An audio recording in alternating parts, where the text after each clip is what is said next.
안녕하세요. 투데이안경 코리아마켓 손유빈입니다. 안녕하세요. 박수진입니다. 생성형 AI 붐의 최대 수혜주로 불리는 엔비디아가 구글의 모회사인 알파벳을 제치고 시가총액 상위 기업으로 올라섰습니다. 아마존을 제치고 시총 4위에 오른 지 하루 만인데요. 미증시는 기술주를 중심으로 물가 쇼크를 딛고 상승 랠리를 재개했지만 국내 증시는 오후로 갈수록 탄력이 약해졌습니다. 오늘도 코스닥의 상대적 강세가 이어졌죠.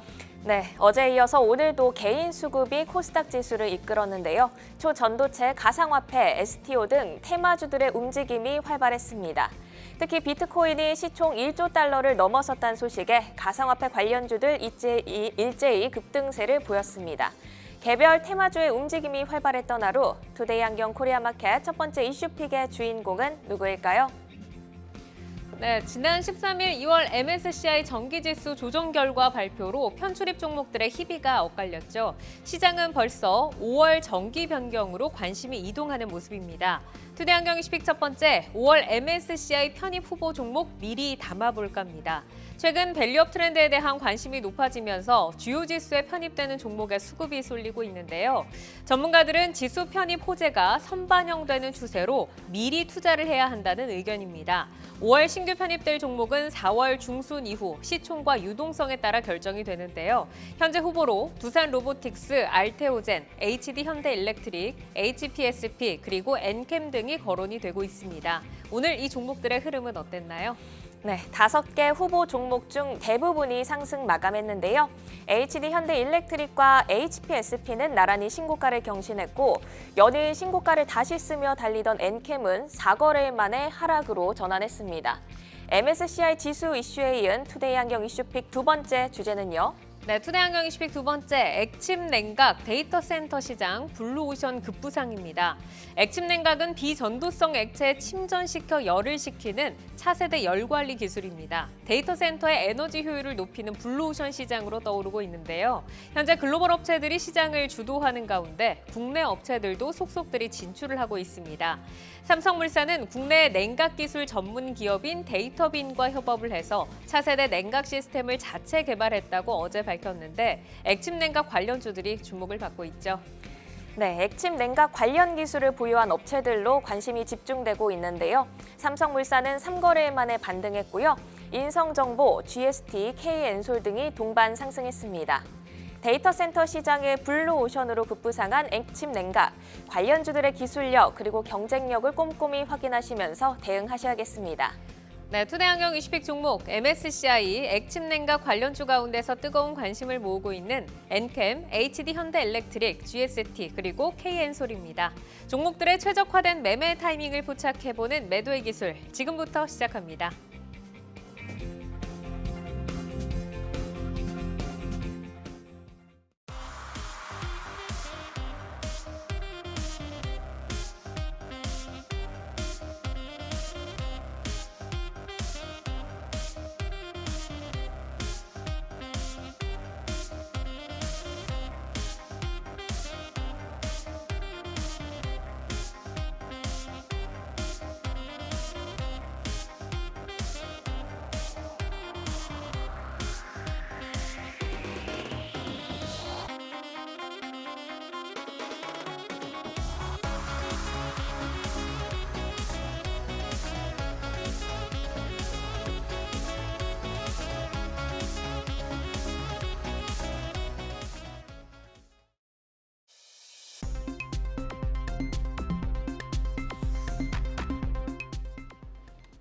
종목별 최적화된 매매 타이밍을 포착해보는 매도의 기술, 투데이안경 이슈픽 첫 번째, 5월 MSCI 편입 후보 종목 미리 담아볼까입니다.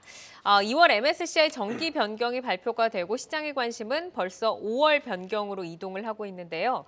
5월에 신규 편입될 종목, 4월 중순 이후에 시총과 유동성에 따라서 결정이 되는데 현재 후보 종목으로 꼽히는 종목들로 시장에 수급이 유입이 되고 있습니다. 자, 후보 종목군들 지금부터 미리 담아가는 전략 어떻게 좀 보실까요? 저는 당연히 유효하다라고 보고 있습니다. 왜냐하면 그동안 이제 그 MSCI 편입 예상 종목들의 흐름을 좀 보게 되면 결국 이 주가가 이제 발표되기 한 1, 2개월 전에 먼저 상승을 좀 보여줬다가 발표가 되면 이제 하락하는 그런 패턴들을 좀 반복을 했기 때문에 만약에 우리가 이제 그 MSCI 후보군들을 매수를 하게 된다라고 한다면 임박해서 매수를 하기보다는 미리미리 매수하는 전략이 맞지 않을까 생각이 되고 있어요. 특히나 이제 에코프로모티가 편입된 지 얼마 되지 않았는데 벌써부터 이제 5월 정기 변경에 이 변경에 편입될 후보에 대한 관심도가 상당히 좀 커지고 있는 부분이고요. 5월 변경에 편입될 후보를 좀 보게 되면 두산로보틱스라든지 뭐 알테오젠, HD 현대일렉트릭 그리고 HPSP, 엔캠 등이 거론이 되고 있고 이런 종목들이 최근에 또 강세를 좀 보이긴 했습니다. 근데 어찌됐건 이제 그 종목들의 매수는 유효하겠지만 4월 중순 이후에 결정이 될 부분인 만큼 네. 확정 가능성이 높은 부분들에 대해서 파악을 하고 나서 이런 기준에 대한 부분들을 확인하고 나서 가능성이 높은 기업들을 미리 매수하는 전략을 가져가시는 게 좋지 않을까 생각이 되고 있습니다. 저 이제 확정 가능성을 파악해야 된다라고 말씀 주셨는데 말 그대로 이제 지금 거론되는 종목들을 이제 4월 중순 이후에 기존에 이제 그 기준을 충족을 해야 되는 거잖아요. 그러면 이제 후보 종목군들을 따라가는 전략에서 어떤 변화들을 좀 체크를 해봐야 될지 이희권 지점장께도 들어볼까요? 네. 편입 예상 종목들의 주가 반응 그리고 선침의 강도가 과거에 비해서는 최근에 계속 떨어지는 걸 볼 수 있습니다. 과거에는 선침의 주가 반응 기간이 이르고 굉장히 길었는데 최근이 될수록 그 주가 반응의 기간이 짧아지고 상승폭도 줄고 있습니다. 이는 펀더멘탈을 제외하고 단순히 지수 편입에 대한 기대감 그리고 이런 알고리즘을 시장에서 이제 충분히 인지했다라는 것을 보여주고 있기 때문에 각 종목들의 전방 업황이나 펀더멘탈을 무시하고 단순히 이 MSCI 지수에 편입될 것이라는 수급적인 기대감만을 가지고 들어서기에는 과거에 비해 기대 수익률이 굉장히 낮아졌다고 보고 있고요. 결국 편입되기 위해서는 시가총액이 커져야 됩니다. 지금 단계에서부터 시가총액이 커져야 되는데 미국 시장 같은 경우에는 인위적으로 몇몇 주체가 이렇게 그 종목을 올려서 그 허들을 넘기고 그리고 편입시키는 것 자체가 굉장히 불법적인 상황입니다. 그렇기 때문에 단순히 수급 하나만 의지해서 펀더멘탈을 무시하면 종목별로 기대 수익이 낮을 수 있다라고 말씀드리겠습니다. 네, 펀더멘탈과 이제 섹터에 이제 들어오는 수급도 이제 함께 좀 봐야 될 것 같다라고 말씀을 주셨는데 5월 MSCI 편입 후보 종목 중에서 오늘 매도의 기술에 오를 종목 엔캠 그리고 HD 현대일렉트릭입니다. 자, 지금 여기에서 HD 현대일렉트릭은 다 고사인이 들어왔고 엔캠에서는 두 분의 사인이 엇갈렸는데 엔캠부터 한번 보도록 하겠습니다. 지난 연말부터 뭐 계속 들썩였는데 올해 들어서는 지금까지 가장 화려한 주식이 아닐까 싶습니다. 단기 급등으로 현재 이제 투자 경고에 들어갔는데 연일 신고가 행진하고 오늘은 1.45% 이제 눌리면서 거래를 마쳤습니다. 자, 지점장님께서는 지금 고사인 주셨는데 엔캠에 대해서 어떤 표 갖고 계신지 들어볼까요? 네. 밸류 너무너무 오버 밸류죠. 그리고 예상할 수 있는 이익을 25년, 26년 이상의 이익을 굉장히 당겨왔습니다. 하지만 지금 이제 수급의 주체가 외국 기관보다는 개인이라고 수급 주체인데요. 과거에 에코프로 그리고 에코프로 BM의 쇼티지 국면, 오버슈팅 국면을 충분히 봤었죠. 지금 동사 같은 경우에 MSCI 지수 편입 뿐만 아니라 펀더멘탈 자체도 아직 종료되지 않았기 때문에 종료되지 않았다는 것은 시장에 전부 다 노출되지 않았기 때문에 분명 오버슈팅은 맞지만 그 오버슈팅 마지막 국면의 더 화려함은 일부 개인 투자자 같은 경우에는 기대하고 있지 않냐라고 생각해 봅니다. 불꽃은 아직 좀 남아있다. 자, 전태진 파트너께서는 지금 엔캠 스탑 주셨습니다. 어떤 이유에서 좀 스탑 주셨을까요? 앵커님 질문에 답이 좀 있었던 것 같아요. 물론 이제 그 투자 경고 종목에 지정이 됐기 때문에 저는 단순하게 좀 스탑을 드린 부분이고, 물론 이제 저도 역시 또 이 엔캠 같은 종목은 이제 특히 뭐 전해액 관련해 가지고 워낙에 좀 호재들이 많고 성장성에 대한 부분들 그리고 추후 상승 여력도 충분히 하다고 봅니다. 예전에 말씀하신 것처럼 에코프로라든지 이런 수급적인 부분 그리고 포모 현상에 대한 부분들이 지금 다시 한번 머리를 스치면서 이 엔캠이 좀 떠오르는 부분들이 나오기 때문에 저는 추가적으로 상승 여력이 충분하다. 그렇지만 여전히 투자 경고 종목으로 돼 있기 때문에 저는 이제 오른 만큼 일단 트레이딩이 가능하신 부분의 영역에서 가져갈 수 있는 종목이다라고 생각을 해서 스톱을 드렸고요. 물론 이제 추후 성장이나 이런 부분들은 저도 믿어 의심치 않습니다. 네, 지금 이제 경계감을 조금 가져야 하는 기술적인 시점으로 분석을 해주셨는데 엔캠이 이제 미국의 해외 우려 기업 발표 후에 전해액 기업들이 부각이 되면서 주목을 받기 시작했습니다. 뭐 오버슈팅이다, 오버밸류다라고 지점장님께서 말씀을 주신 만큼 지금 뭐 전해액 시장의 성장성만으로 최근의 랠리를 설명하기는 조금 부족할 것 같은데 주가를 이끌어가는 핵심 동력 성격과 또 5월의 MSCI 편입 기준에 충족하기 위해서는 어떤 것들이 좀 보완이 돼야 될까요? 네, 수급적으로 일단 편입을 위해서는 주가의 추가적인 상승이 필요하고요. 일단 유통 주식수는 충분하다고 보여집니다. 결국 지금 주가의 허들은 넘어선 것으로 보여지고 있고 여기서 과연 이슈가 종료되기 전까지 펀더멘탈이 무너질 것이냐 아니냐가 중요한데 작년 12월 기준으로 미주 법인의 전액 시장의 동사의 침투율은 30% 수준이었습니다. 그리고 캐파를 봤을 때 중국이 1, 2, 3위였고 동사가 4위였죠. 하지만 1월 1일부로 100% 침투율을 가져가게 되고요. 캐파도 25년, 26년 50만 톤 캐파로 늘어나게 됩니다. 여기서 제가 시장에 드러나지 않은 이슈 중에 하나다라고 보는데 물론 알고 있지만 거와 나타나지 않았다는 건 굉장히 표현이 크다라고 보는데 지금 동사가 이 공장이 미국 동부권 지역의 점유율이 높습니다.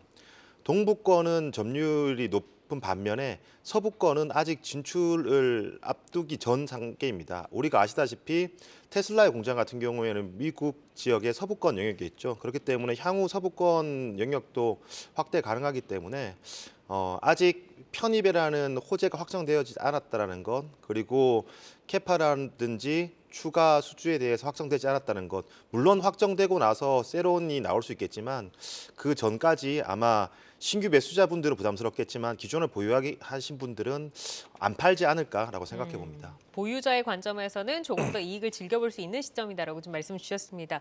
엔캠이 이제 주가 급등이 나오면서 대규모 오버행 우려도 좀 커지고 있는데 올해 그 보통주 전환 가능한 오버행 물량 대거 좀 보유를 하고 있다고 하더라고요. 갑자기 좀 물량이 쏟아져 날 가능성에 대해서는 얼마나 좀 예측해봐야 될까요? 오버행 이슈에 대한 가능성은 충분히 열어둬야 되는 게 맞지 않을까라고 생각을 하고 있습니다. 워낙에 공장 신설이라든지 운영 자금을 조달하기 위해서 CB라든지 BW를 좀 자주 발행을 해왔던 부분에 있고 금감원 이제 금융감독원 전자공시 시스템 따르면 엔캠이 이제 보통주로 전환이 가능한 그 규모가 7, 8, 9회차 미상한 CB도 존재를 하고 있고 그리고 이제 5월과 6월에도 이제 각각 315억 원 그리고 1,100억 원 규모의 CB에 대한 전환 청구가 가능해지는 부분들이 있고요. 최근에 또 발행된 13회차 CB까지 더하게 된다라고 한다면 이 전환사채 물량 자체가 총 한 2천억 원 정도에 달한다라고 볼 수 있습니다. 그리고 여기에 보게 되면 어쨌든 그 CB 전환가액을 기준으로 했을 때 지금 주가 자체가 최소 2배에서 6배 정도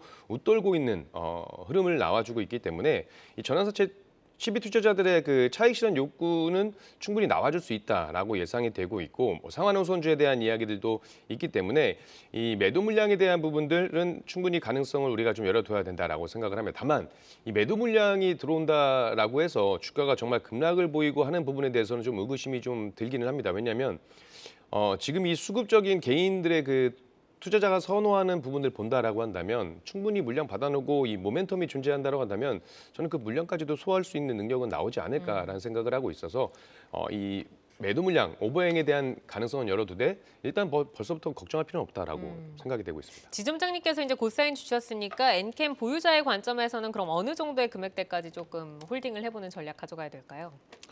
오버슈팅 구간이지만 추가 오버슈팅을 배제하면 안 된다고 보고 있고요.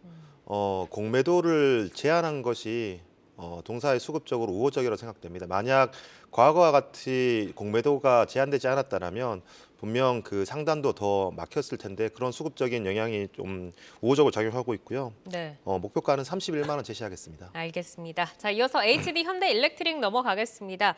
4거래일 연속 상승을 하면서 신고가고의 주가 지속적으로 우상향하고 있고 두 분 모두 고사인을 주셨습니다. 자, 전태진 파트너께 HD 현대일렉트릭 먼저 들어볼까요? 일단 좀 전에 말씀드린 것처럼 MSCI 편입에 대한 기대감도 있을 거고요. 그리고 이 HD 현대일렉트릭이 전압설비, 변력설비, 전력설비 관련된 기업도 보면 결국에 인플레이션이 감축법하고 인프라 투자 관련돼서 일자리법이 시행되면서 이 글로벌 전력기기와 인프라 수요가 확대되면서 기대감이 나오고 주가가 상승을 했던 부분들이거든요. 그런데 여기 기대감만 나온 게 아니고 실질적으로 수주 잔고도 굉장히 좀 견조한 수주가 나오게 되면서 이 수주를 기반으로 해서 최고 실적을 좀 기록을 했고 앞으로 실적에 대한 부분들도 좀 성장성이 좀 기대될 수 있는 기업이다라고 해서 저는 고를 한번 드려봤습니다. 네, 지금 지점장님께서도 고사인을 주셨는데 HD 현대엘렉트릭은 뭐 MSCI 이벤트 뭐 제외하고서도 실적도 탄탄하고 수주잔고 금액도 성장세 이어가고 있는데 자, 현재 기준에서 봤을 때 그러면은 정기 변경 편입에 어느 정도나 좀 유력한 상황인지 궁금하고 이벤트 이전에도 수급 측면에서 좀 유리한 뭐 모멘텀들 좀 있을까요? 네. 엔캠보다 사실 수급적인 상황에서 펀더멘탈이 더 좋다라고 생각이 되는데요. 이후에 이슈 두 번째에 다룰 액침 냉각과도 전방 산업과 같은 궤를 보이고 있는데 지금 전방 산업이 굉장히 호황을 지속되고 있습니다. 과거에 크게 봤을 때 우리가 PC라는 새로운 문물이 들어설 때, 그리고 스마트폰이라는 새로운 레볼루션이 벌어질 때, 그리고 지금과 같이 AI나 로봇, 자율주행 같은 혁명이 이루어질 때, 이런 혁명이 이루어질 때 전력 수요량은 급속하게 증가되는 모습 보여주었습니다. 여기에 추가적으로 미국 같은 경우에는 그 변압기 같은 경우에 굉장히 노후화되었기 때문에 수요가 급증하는데 공급이 제한적이기 때문에 전력 수요는 당연히 늘어날 수밖에 없고요. 이는 액침 냉각 시장에서도 충분히 보여주고 있는 상황입니다. 여기에 주가가 그 상승하고 신고가를 갈 때는 단연 필연적으로 거래량이 터질 수밖에 없습니다. 하지만 동사가 올해 계속 신고가 영역을 감에도 불구하고 오히려 거래량은 저조한 모습 보이고 있는데 이는 수급이 잠겼다라고 예상이 되거든요. 장긴 수급에서는 분명 MSCI 지수 편입에 대한 수급이 들어왔을 때 조금 더 이 수급의 레버리지 효과가 발생될 것으로 예상해 보고 있습니다. 네, 지금 이제 주가가 차근차근 계단식으로 아주 예쁘게 우상향하고 있는데 뭐 보유자들 입장에서 봤을 때는 실적이나 뭐 수주나 뭐 이런 이벤트 재료가 있기 때문에 사실 팔 이유가 없는 종목이지 않을까 싶습니다. 뭐 밸류에이션 상으로 봤을 때는 아직 좀 더 홀딩하면서 목표 수익률 높여가도 좋을지 궁금하고 신규 진입 시점으로는 어떻게 봐야 될까요? 일단 당연히 홀딩 가져가신 분들은 홀딩 가져가야 될 거고요. 저는 개인적으로 이제 물론 이제 많이 오르긴 했습니다만 신규 진입도 충분히 가능하지 않을까라는 생각을 하고 있습니다. 일단 아까 제가 말씀드린 것처럼 뭐 IRA라든지 뭐 일자리법 시행이 되면서 이제 수주 견조한 수주를 보였다라고 말씀을 드렸는데 작년 4분기 이제 영업이익이 1,247억 원으로 시장 기대치를 웃도는 깜짝 실적을 기록을 했고요. 아무래도 변압기 및 이 고압 차단기, 회전기기 매출이 전분기보다 좀 증가한 모습에서 북미 시황 호황과도 인상이 되고 있고 물량이 또 증가하면서 미주법인의 매출이 증가한 영향이 있다라고 볼 수 있고요.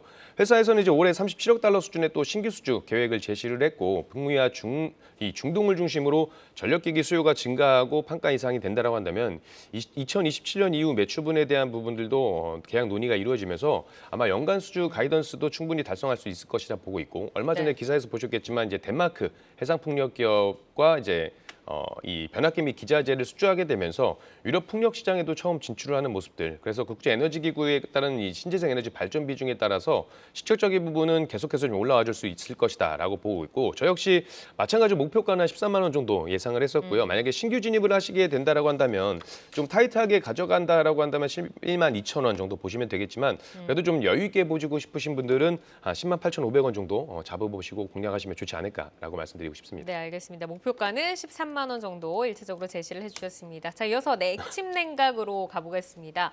삼성물산이 국내 냉각 기술 전문 기업과 협업을 해서 데이터 센터의 핵심 인프라 설비인 이 차세대 냉각 시스템 자체 개발을 했다 이렇게 좀 밝혔는데 뭐 국내 업체 이제 기술 확보가 큰 의미로 좀 다가온다고 하더라고요. 이 액침 냉각의 시장 성장성이 어느 정도나 되는지 좀 궁금하고 국내외 기술력 차이 그리고 뭐 상용화 단계 지금 우리나라는 어느 정도 수준에 와 있는 건가요? 네. 최근 미국 몇몇 업체들의 주가 상승률이 굉장히 놀라운데요.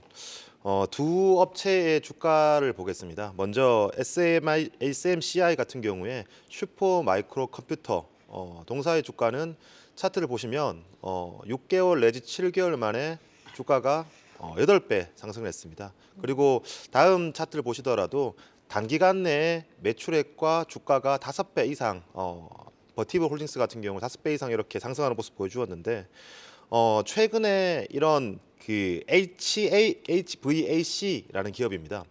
그 섹터를 볼 수 있는데 이런 기업들 이전에 AI에 대한 붐은 발생되고 있었는데 최근과 같이 마이크로소프트의 시총이 상승되는 이유는 실적을 보여주었기 때문입니다. 그 실적을 브렉다운 해보시면 마이크로소프트와 구글 같은 경우에 그 실적의 개선 중에 가장 큰 부분을 차지하는 부분이 바로 클라우드 부분입니다. AI에 대한 모멘텀이 있지만 실질적으로 돈을 벌고 있는 부분은 클라우드죠. 향후에 클라우드는 AI가 확대될수록 온 디바이스로 가지 않는 이상 분명 확대될 수밖에 없고요. 지금 2차 전지 시장에서 인산철과 삼원기가 동시에 있듯이 AI 시장에서도 결국 클라우드와 온 디바이스가 함께 갈 수밖에 없습니다. 이에 대해서는 지난 시간에 말씀드렸었고요. 네. 결국 클라우드가 확대된다라면 단연 데이터 센터는 확대될 수밖에 없습니다. 데이터 센터를 건립할 때 그리고 데이터 센터를 유지할 때 전력의 80% 내지 90%가 이 열을 줄이는 곳에 사용되기 때문에 HVAC 공기 조화 기술이라고 하죠. 히팅, 벤틸레이션, 에어 컨디션, 난방, 환기, 냉방에 관련된 업종들이 최근에 미국 시장에서도 가장 핫한 주가 상승을 보이고 있습니다.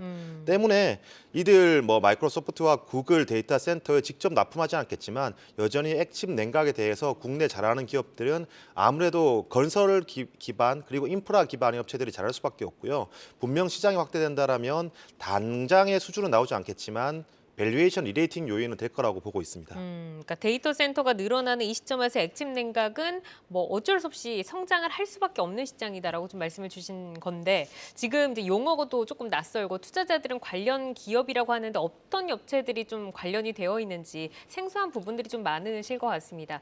실질적으로는 어떤 기술력 보유한 업체들이 액침 냉각 시장의 성장과 좀 연결고리가 직접적으로 형성된다라고 볼 수 있는지 파트너님께 한번 들어볼까요? 일단 액침 냉각이란 그 언어 자체가 다소 좀 생소하실 거예요. 액침이라는 건 결국에 액체에 침전을 한다라고 보시면 되실 거고, 그러니까 쉽게 말해서 이제 전자제품이라든지 배터리, 서버 등을 이제 전기가 통하지 않는 이 비전도성 액체에 침전시켜서 열을 식히는 기술이다라고 보시면 됩니다. 전기가 통하지 않기 때문에 이제 누전이라든지 기계 고장의 우려가 좀 없는 거고요. 열기가 액체로 바로 전달되기 때문에 이제 열을 식히는 이 공냉식, 순냉식 대비 냉각 효율도 굉장히 좋겠죠. 그렇다면 관련 기업으로 보시게 되면 삼성물산, KN솔, GST, SK이노베이션, S-오일, GS칼텍스 등등이 있을 텐데 결국에 이제 이 기업들이 어떤 그 실질적인 수혜를 받기 위해서는 방금 말씀드린 것처럼 이 얼마나 열량을 효율적으로 처리할 수 있는지 이 냉각 효율이 결국 액침 냉각이라는 기술력을 가진 기업이 부각을 좀 나타낼 수 있다라고 보여지고 있고요. 쉽게 얘기해서 우리가 컴퓨터를 사도 순행식 컴퓨터 관련돼서 가격은 좀 더 비싸고 그렇기 네. 때문에 지금 특히 AI 시대가 오면서 데이터의 그 생성이 워낙에 많기 때문에 이 열을 어떻게 효율적으로 냉각시킬 수 있느냐 여기에 좀 가장 좀 중점을 두지 않을까라고 생각을 하고 있고 개별적으로 좀 본다라고 한다면 GST 같은 경우가 이제 PKI하고 이제 공동 개발한 이 액침 냉각 장비 기술 같은 경우는 자체적으로 개발했기 때문에 좀 그동안 해외에서 중점을 좀 두고 있던 부분들이 아무래도 좀 부각이 나타나지 않을까라고 생각을 하고 있고 KN솔 같은 경우는 이제 글로벌 액체 냉각 관련돼서 글로벌 1위 기업인 스페인 버무마 기업과 그 MOU 협박 맺고 국내 총판을 맡고 있다 보니까 이런 쪽에서 아무래도 조금 수혜를 받을 수 있는 그런 기업들이 나오지 않을까라고 생각이 되고 있습니다. 네, 지금 짚어주셨던 GST 그리고 이제 KN솔 오늘 저희가 이제 매도의 기술에 올리고 두 종목에 대한 두 분의 의견 여쭤보도록 하겠는데 지금 두 분께서 보내주신 사인을 보니까 양 종목에 모두 고 신호가 들어왔습니다. 자, GST부터 한번 보겠습니다. 1월 중순부터 5일선 우상향을 하고 있고요. 오늘 장중에는 42,000원까지 상승을 했습니다. 12% 급등을 했다가 윗꼬리가 좀 달리면서 4%대로 거래를 마쳤는데 자 이익원 지점장님께 GST 먼저 들어볼까요? 네. 기사를 찾아보시면 최근에 이런 액침 냉각의 이 핫해지기 이전에 동사는 23년 5월에 이미 액침 냉각 시장에 진출을 했습니다. 그리고 테스트를 진행하고 있고요. 그리고 제품을 상용화시켰습니다. 이제는 이 스케일업 그리고 대규모의 수주만 앞둔 상황인데요. 결국 동사가 액침 냉각에 있어서 가장 핵심이 되는 냉각 기술을 레퍼런스를 확보하고 있다는 게 저는 동사가 제일 대장주라고 생각이 되는데요. 칠러의 매출 비중이 높은 회사죠. 칠러라고 하면 삼성전자나 하이닉스가 팹을 지을 때 이 냉각, 에어컨 그리고 화학 공조 장비 이런 기본적인 이 구조물에 포함이 되는 상황입니다. 결국 삼성전자가 평택 팹, 화성 팹을 지을 때 동사의 칠러 같은 경우에는 반드시 들어가야 되는 그런 상황인데요. 결국 이 반드시 들어가야 한다는 건 이미 기술력이 확보한 상태고 레퍼런스가 있다는 의미입니다. 때문에 칠러를 통한 확보한 기술력은 이미 액심 냉각을 상용화시켰기 때문에 향후에 수주로 이어진다라면 분명 주가의 추가 상승세도 있을 것이라고 보고 있습니다. 네, 지금 GST 같은 경우는 말씀을 주신 그 칠러 그리고 이제 반도체 스크러버를 이제 하는 그런 좀 유명한 기업인데 이 액침 냉각과는 이제 칠러가 좀 연관이 있다라고 말씀을 주셨습니다. 자, 전태진 파트너께서도 곧사인 주셨는데 GST에 대한 뷰 그리고 좀 목표가 어느 정도까지 가져가야 할지 좀 한번 들어볼까요? 일단은 GST 같은 경우는 이제 오늘 그 냉각 침체 이슈가 좀 있긴 했지만 기본적으로 반도체 장비 기업이에요. 그래서 반도체 장비 업황 개선 기대감이 나온다라고 한다면 거기에 따른 수혜도 좀 충분히 받을 수 있지 않을까라고 생각을 하고 있고 방금 말씀하신 것처럼 액침 냉각 기술은 필수적으로 좀 나올 수밖에 없는 그런 부분들이기 때문에 우리가 그런 부분들까지 본다라고 한다면 물론 이제 오늘 윗꼬리가 달리고 음봉으로 마감을 하긴 했습니다만 네. 만약에 오늘 그 액침 냉각에 대한 이슈가 단기적으로 좀 변동성을 보인다 하더라도 저는 오늘 찍은 신고가, 최고가는 한 번 더 터치를 하지 않을까라고 생각을 하고 있습니다. 알겠습니다. 자, 그럼 이어서 KN솔 넘어가 보도록 하겠습니다. 역시 5거래일 연속 상승세 이어가고 있고 두 분 모두 곧사인 주셨습니다. 오늘 13% 급등했다가 6.8% 유지를 했는데 지점장님께 KN솔에 대한 뷰 먼저 여쭤볼까요? 네. 사실 당장 실적이 액침 냉각에서 나오지는 않을 겁니다. 하지만 워낙 액침 냉각의 글로벌 트렌드가 유지되고 있고 데이터 센터가 이 외국에 다 몰려 있지만 결국 그 HBM을 생산하기 위한 열 관리도 당연히 그 액침 냉각이 활용될 수밖에 없습니다. 때문에 지금은 실적보다는 모멘텀 구간이라고 생각되고 있고요. 그리고 이 데이터 센터의 열을 낮추려는 이유가 결국은 열을 낮추기 위한 전력 소모를 줄이기 위함입니다. 결국 비용을 줄이기 위함이죠. 때문에 동사는 이 싱글 페이즈 이머전 쿨링 방식을 사용하고 있는데 이 싱글 페이즈 같은 경우에는 열을 낮추는 이 강도는 투 페이지에 비해서 낮지만 유지 보수 비용이 투 페이지에 비해서 굉장히 낮기 때문에 만약 데이터 센터에 이 같은 싱글 페이지가 적용이 된다라면 동사가 수주를 받을 가능성은 낮겠지만 함께 모멘텀으로 작용할 것으로 보고 있습니다. 지금 뭐 GST에 비해서는 KN솔의 주가가 이제 아직까지는 그렇게 이제 큰 반응을 보이지는 않았잖아요. 오늘 같은 경우는 갭상승으로 출발을 하긴 했지만 지금 이런 모멘텀 보고 좀 신규 관점에서도 접근 가능한 가격대인지 궁금한데 전태진 파트너 어떻게 보세요? 네, 저는 개인적으로 충분히 가능하다라고 보고 있습니다. 왜냐하면 일단 KN솔 같은 경우 액침 냉각도 있지만 2차전지 관련된 그 드라이룸에 대한 그 모멘텀도 좀 여전히 남아 있고 주가적으로는 보더라도 고점 찍은 이후에 한 조정을 받고 나서 지금 다시 한번 올라와주고 있는 모습들이 보여주고 있기 때문에 전 지금 가격대에서 16,650원, 그러니까 16,600원 가격대를 이탈하지 않는다라고 한다면 충분히 한 번 더 모멘텀이 나와줄 수 있는 그런 흐름이 나와줄 수 있다라고 보여지고 있고 네. 실질적인 수혜 대장주는 아까 말씀드린 GST가 좀 보여주고 있지만 부가적으로 같이 좀 수혜를 받을 수 있는 종목 중에 하나가 아닐까 생각이 되고 있습니다. 네, 키 맞추기 좀 기대를 하면서 신규 진입도 가능한 시점이다라고 좀 전략을 짜주셨습니다. 자, 오늘 매도의 기술은 엔캠과 HD 현대일렉트릭, GST 그리고 KN솔까지 살펴드렸고요. 저희가 현재 주가와 모멘텀을 기준으로 매매 포인트 제시를 해드리고 있기 때문에 시장이 변화하면 전략도 변동 가능한 점 기억을 해주시기를 바라겠습니다. 계속해서 이슈 모멘텀 팔로우하면서 여러분의 전략 체크해드리겠습니다.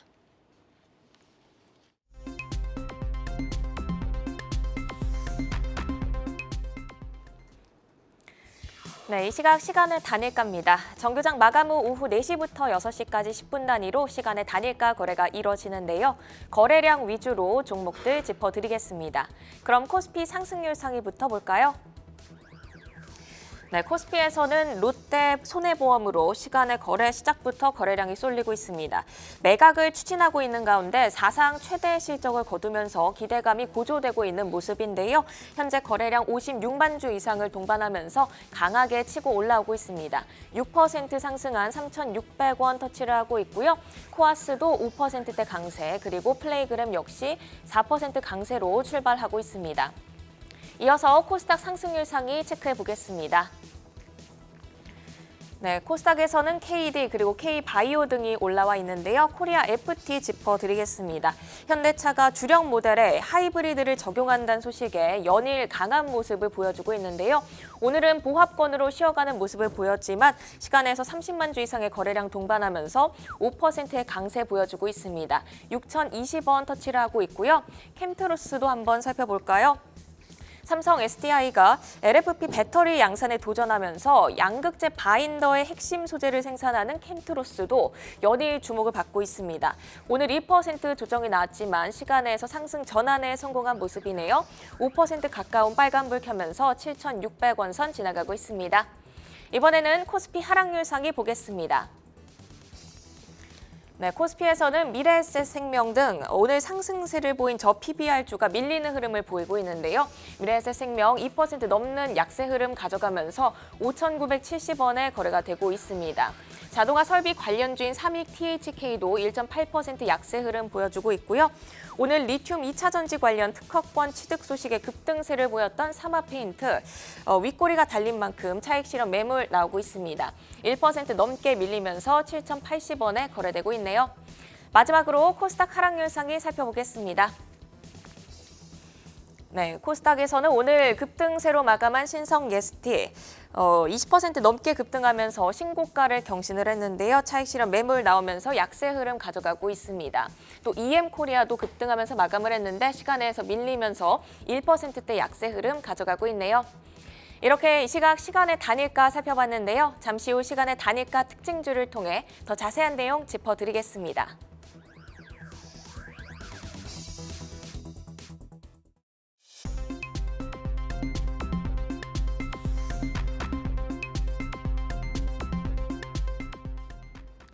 다양하게 부각되는 이슈와 모멘텀 속에서 연속성 있는 재료로 우상향할 주인공 누가 될까요? 주도주로 떠오르게 될 종목 미리 만나보는 라이징 스탁입니다. 자, 라이징 스탁 소개된 종목 가운데서 목표가에 도달한 종목 점검을 받고 가도록 하겠습니다. 먼저 김성준 부장의 종목인데요. 1월 라이징 스탁 한미반도체와 HPSP 목표가 돌파를 했습니다. 최근에 아주 강한 흐름인데 이 가운데서 HPSP 점검 한번 받아볼까요? 예, 기본적으로 HPSP는 이제 독점 이제 고압수 언일링이라는 장비, 전 세계 독점을 좀 하고 있는데 특히 최근에 부각되고 있는 것은 SK 하이닉스와 또 TSMC와의 협업, 그리고 특히나 또 TSMC 같은 경우에는 3나노 웨이퍼를 작년에 6만 장 생산했는데 올해는 10만 장까지 늘리겠다라는 또 확대 계획까지도 발표를 했습니다. 특히나 또 이제 신제품 같은 경우에는 3나노 부분부터 좀 계속해서 좀 들어갈 수 있는 이 모든 장비들이 다 수위를 올릴 수 있는 그런 장비고요. 어떻게 보면은 SK 하이닉스를 필두로 해서 계속해서 조금 이제 그 수율 싸움을 좀 하고 있다라고 좀 볼 수도 있는 부분들인데요. 그렇다면은 이제 주로 이제 TSMC에만 납품이 됐습니다만 향후에는 낸드도 이제 미세화가 되기 때문에 또 필요할 것이고 또 이제 D램 역시도 마찬가지로 필요할 거라고 보여지기 때문에 또 TSMC뿐만 아니라 더 고객사를 확대할 수 있는 모멘텀 가지고 있다라고 봐서 최근 시장에서 어떻게 보면 가장 좀 안정적으로 좀 편안하게 좀 끌고 갈 수 있는 종목이 되지 않겠냐 생각이 들었어요. 일단은 목표가는 일단 7만 원으로 좀 더 상향을 해서 더 끌고 가는 전략으로 좀 말씀을 좀 드리도록 하겠습니다. 네, 현재 가격에서 10% 정도의 업사이드로 7만 원 목표가 상향 조정해 주셨습니다. 자, 전태진 파트너의 종목인데요. 역시 삼성출판사 그리고 한미반도체 있었습니다. 목표가 돌파했는데 점검 받아볼까요? 네, 일단 삼성출판사 같은 경우는 아시다시피 이제 저출산 관련된 종목이고요. 저는 개인적으로 삼성출판사 같은 경우 지금 오늘 24,300원에 종가 마감을 했지만 단기적으로 26,000원도 충분히 돌파할 수 있는 모멘텀이 아직 남아있다라고 보여지고 있습니다. 아무래도 지금 현재 일정이 남아있기 때문에 그 일정에 따른 모멘텀 함께 가져가 보시면 좋지 않을까라고 생각을 하고 있고, 한미반도체 같은 경우는 얼마 전에 그 상한가가 나오고 나서 조금 이제 오늘 최근에 3거래일 좀 밀리는 모습들을 보여주고 있는데, 반도체 판계성 기대감에 따른 충분히 상승 모멘텀은 있다라고 보여지고 있지만 신규에서 매수하기에는 조금 부담스러운 자리이기 때문에 결국은 자리를 좀 지켜주는지 더 밀리지 않는지 지지가를 확인하고 공략을 해보시는 게 좋지 않을까라고 생각을 하고 있습니다. 네, 저출생 테마인 삼성출판사는 앞으로도 이제 선거 일정이 남아있기 때문에 정책 테마 조금 더 유지해보는 전략이고, 한미반도체는 추세 확인이 필요하다라고 좀 전략을 세워주셨습니다. 자, 여기서 이휘관 지점장의 종목도 보겠습니다. LIG 넥스원 목표가 12만 원 돌파했는데 점검 받아보겠습니다. 네, 고스트 로보틱스 인수 이후에 주가가 피크아웃을 하고 굉장히 하락했습니다. 하지만 최근에 그 천궁 수주로 인해서 주가는 다시 한 번 더 상승을 하고 있는데요. 수주를 했기 때문에 이제 다음 더 중요한 단계는 바로 수은법입니다. 수은법 같은 우리나라 방산업체 같은 경우에 특정 국가에 수주를 했더라도 그 국가에 돈이 모자라는 경우 수은에서 이 자본금을 대출을 해주는 그런 형태로 차관 금융을 진행하게 됩니다. 하지만 일부 업체나 국가 같은 경우에는 그 자본금 한도가 이미 차 있기 때문에 수출입은행의 자본금을 늘려야 하는 이슈가 있습니다. 지금 기존의 15조 원 자본금을 여당 같은 경우에는 30조, 야당 같은 경우에는 35조로 지금 상향하려는 의지를 보이고 있습니다. 결국 시기의 문제인데 만약 수은법이 통과된다라면 방산업종 입장에서는 수주보다 더 큰 모멘텀이라고 작용되기 때문에 목표가는 상향 제시해드리도록 하겠습니다. 네, 알겠습니다. 세 분의 라이징 스탁 지금 기세가 아주 좋습니다. 자, 그렇다면 다음 라이징 스탁이 될 종목도 만나봐야 되겠죠? 오늘의 종목 화면으로 확인해 보겠습니다. 자, 김성준 부장께서는 컨택, 전태진 파트너, 삼성물산, 이희권 지점장, 하나금융지주 가지고 오셨는데요. 김성준 부장의 라이징 스탁 컨택부터 보겠습니다. 라이징 포인트 만나볼까요? 예, 작년 11월에 상장한 위성 데이터 통합 솔루션 업체 컨택은 명확한 수익 모델을 가지고 있는 회사고요. 작년 말 기준 500억 수준의 탄탄한 수주 잔고를 바탕으로 올해 영업이익 흑자 전환도 기대되는 그런 회사입니다. 네, 상장 후에 좀 상승을 주는 것 같더니 좀 기간 조정 거치다가 최근에 좀 흐름 좋아 보이더라고요. 네, 어떤 모멘텀들 믿고 가볼까요? 예, 현재 뭐 전 세계 위성 수가 한 10,000대 정도가 현재 운영이 되고 있고요. 앞으로 이게 워낙에 이제 발사체도 가격이 많이 좀 싸졌죠. 그래서 더욱 뭐 위성은 기하급수적으로 늘어날 것이다라는 것은 뭐 다들 뭐 아는 그런 사실이라고 볼 수가 있는데 기본적으로 이렇게 위성이 늘어나면 늘어날수록 또 지상국에 대한 필요성들도 계속해서 좀 있는 부분들이고요. 현재 컨택은 총 10개의 지상국을 보유하고 있고 이제 올해 5개 확대를 해서 15개까지 늘릴 계획인데 기본적으로 이거 하나마다 다 매출이 계속해서 좀 누적적으로 쌓이는 그런 부분들이기 때문에 상당히 좀 좋은 사업 구조라고 할 수가 있고요. 지금 아시아에서는 유일하게 지금 컨택만이 지금 할 수 있는 그런 회사고 그에 따라 좀 블루오션 시장이다 이렇게 말씀을 드릴 수가 있습니다. 기본적으로 우주 경제를 크게 본다면은 발사체나 위성과 같은 업스트림이 전체의 한 10% 정도 그리고 뭐 지상국 그리고 이런 그 위성 데이터를 그렇게 취급하는 그런 업무가 주로 이제 다운스트림으로 좀 분류를 할 수가 있는데 전체 매출의 90%가 바로 이쪽에서 나타나고 있다라는 부분들이고요. 그쪽 시장에서 강점을 가지고 있다라는 것은 향후에 우주 경제가 커지면 커질수록 컨택도 더욱더 좀 실적도 좀 좋아질 수 있는 그런 구도라고 보시면 될 것 같고 주로 정부나 또 대기업을 대부분 상대하는 그런 비즈니스이기 때문에 일단 좀 더 명확한 수익 구조를 취할 수 있다라는 장점 가지고 있는 그런 회사입니다. 뿐만 아니라 또 컨택이 또 지상국을 통해서 그 위성 영상을 제공하는 그런 서비스도 하는데요. 이것이 성장성도 좋지만 마진이 50%가 넘는 상당히 좀 좋은 그런 사업부고요. 이쪽 시장이 좀 커지면 사업부가 커지면 커질수록 올해 흑자 전환도 좀 더 빠르게 나타날 수 있는 그런 기대를 갖고 있는 부분들이고요. 또 이제 올해 자체 위성도 지금 발사를 할 계획을 가지고 있는 상황입니다. 그래서 자체 그 위성 데이터까지 확보를 하게 됨으로써 기존의 이제 지상국과 함께 이런 토탈 솔루션을 제공할 수 있는 그런 업체로서 부각될 수 있을 것 같고요. 기본적으로 신규 상장주다 보니까 여러 가지 수급적인 부분들도 좀 체크를 해봐야 될 것 같은데요. 이제 최근에 이제 3개월 락업이 풀렸습니다. 그러면서 주가도 좀 다소 좀 주춤한 모습도 있었습니다만은 이제 앞으로 남은 보유의 수가 이제 1년 후에 있을 그런 한 100만 주 가량의 보유의 수가 밖에 없기 때문에 최소한 8개월 이상은 이제 그런 물량 부담이 없다라는 그런 장점도 가지고 있는 부분들이고요. 그렇기 때문에 뭐 최근에 기관들도 뭐 소폭이나마 좀 다시금 좀 순매수세로 보여주고 있는 그런 상황입니다.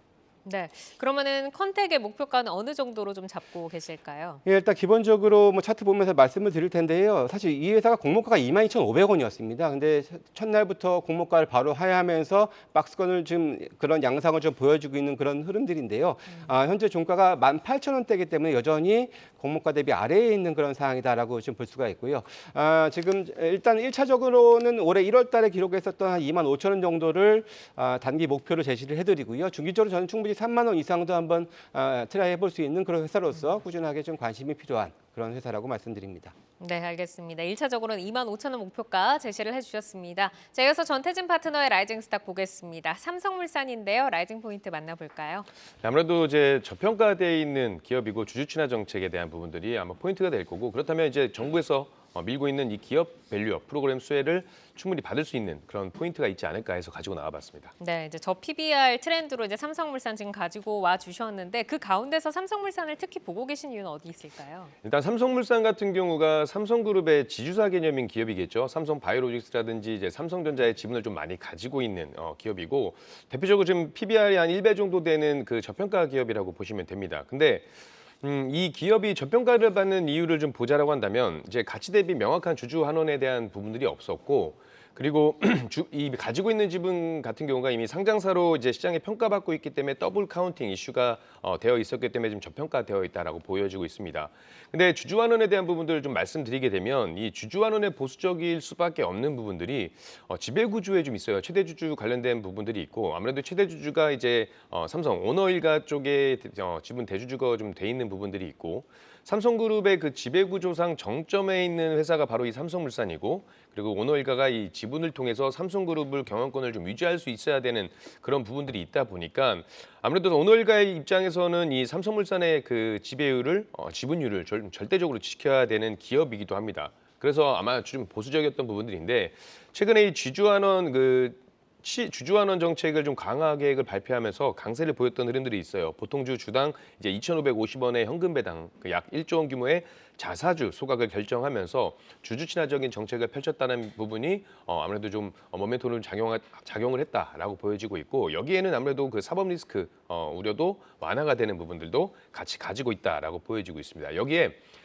삼성물산 같은 경우는 단순히 홀딩스 기업이 아니고 건설이라든지 상사, 패션 이렇게 자기 본연만의 사업을 또 하고 있는 기업이고 여기에 사업 부문명 포트폴리오 확대와 수익성 강화로 상사라든지 식음료, 바이오 이쪽으로의 매출 선장도 충분히 이어질 수 있겠다라고 보여지고 있습니다. 그래서 아무래도 저 PBR 관련된 종목들 중에서 수혜를 좀 받을 수 있는 종목들이 지주사라든지 이런 부분이 될 수 있기 때문에 거기에 대한 모멘텀을 좀 가져보자라고 말씀을 드려보겠습니다. 네, 그러면 삼성물산 목표가는 어느 정도까지 보고 계실까요? 차트를 보면서 말씀을 좀 드려보게 되면 어쨌든 지금 그 저 PBR 관련된 이슈가 나오게 되면서 상승을 좀 보였던 부분들은 맞습니다. 그래서 좀 많이 올라가지 않았나라고 해서 우려를 하시는 분들도 계실 텐데 신규 입장에서 부담스러운 자리긴 합니다만 저는 이게 지금 월봉상 보게 되면 18만 원까지는 충분히 한번 터치를 할 수 있는 그런 힘이 남아있지 않을까. 결국 저 PBR 관련된 정책이 이번 달 안에 발표가 될 텐데 네. 그 결과는 한번 끝까지 가서 보는 게 맞지 않을까라고 생각이 되고 있습니다. 네, 발표 일정까지는 좀 끌어가 보는 전략으로 18만 원 제시해 주셨습니다.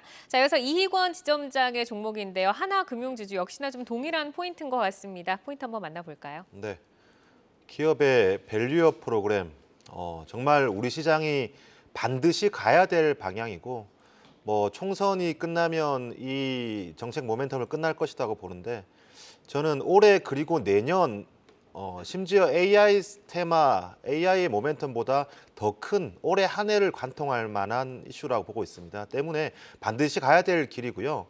우리가 한 종목의 MSCI 지수에 편입되더라도 수급적인 효과가 확실한데 만약 우리나라 시장이 MSCI의 이머징 마켓이 아닌 선진국 마켓에 포함됐다고 했을 때 그 효과는 얼마나 클지 지금 우리가 테마로 접근할 것이 아니라 이 기업 밸류업 프로그램은 우리나라 증시가 확대되기 위해서는 반드시 꼭 필요한 정책이라고 생각이 됩니다. 그러니까 총선이 끝나더라도 이런 코리아 디스카운트를 넘어서는 외국인의 수급의 질이 개선이 된다고 하면 훨씬 더 연속성 있게 갈 수 있는 강한 테마다. 자, 그럼 그 가운데서 하나금융지주는 어떤 매력이 있을까요? 네.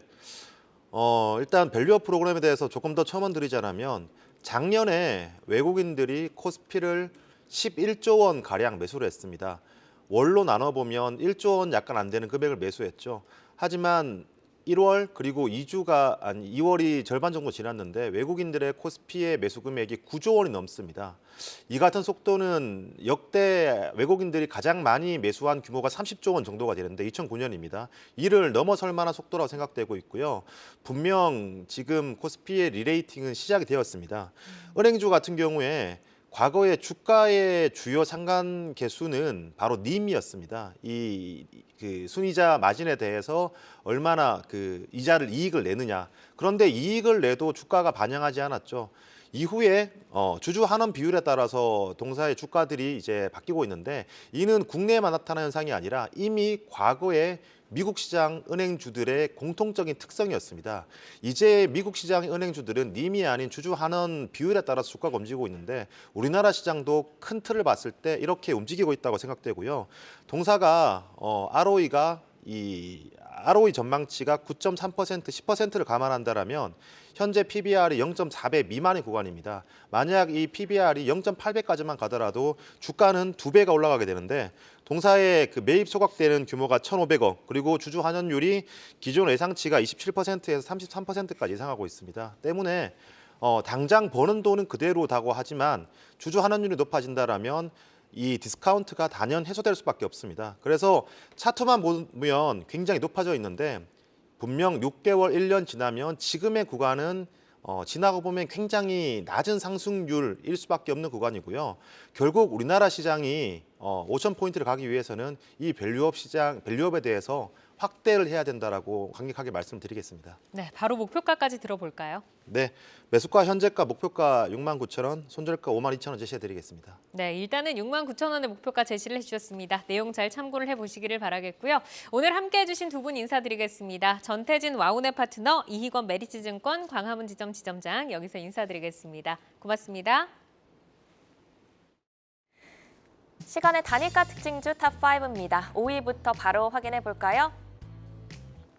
네, 에이징랜드입니다. 디자인하우스 반도체 업체로 TSMC의 국내 유일 공식 협력사입니다. 최근 저점을 형성하면서 4거래 연속 상승 흐름 보이고 있는데요. 시간에서도 기세 좋습니다. 2% 상승하고 있고요. 4위는 하이드로 리튬입니다. 리튬값 반등세의 연일 상승세입니다. 오늘 거래량 터지면서 19% 급등을 했는데 시간에서도 거래량 실리고 있습니다. 5%까지 상승률 끌어올리고 있습니다. 3위는 캠트로스입니다. 삼성 SDI가 LFP 배터리 양산에 도전하면서 양극재 바인더 핵심 소재를 생산하는 캠트로스도 최근 주목을 받았습니다. 오늘 1% 조정이 났지만 시간에서 상승 전환에 성공한 모습인데요. 4% 상승하고 있네요. 2위 확인해 볼까요? 네, 코리아 FT입니다. 현대차가 제네시스를 포함한 자사 주력 모델에 하이브리드를 적용한다는 소식 들려오면서 연일 상승하고 있습니다. 오늘은 보합으로 쉬어갔지만 50만 주 이상의 거래량 실리며 강하게 치고 올라오고 있습니다. 8%까지 상승률 계속 높아지고 있네요. 1위 종목 확인해 볼까요?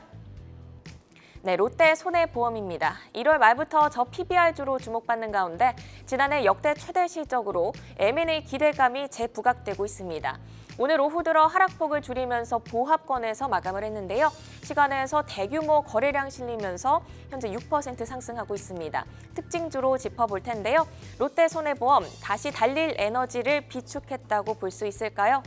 예, 일단은 뭐 기업 밸류업 프로그램에 대한 기대감들이 상당히 다시 한번 좀 재차 부각이 되고 있는 것 같은데 아무래도 지수 같은 경우에는 글로벌 증시보다는 상대적으로 조금 뒤처지는 그런 움직임을 보여주다 보니까 이런 것들도 약간의 좀 순환매를 하는 그런 움직임들이 좀 나타나고 있고요.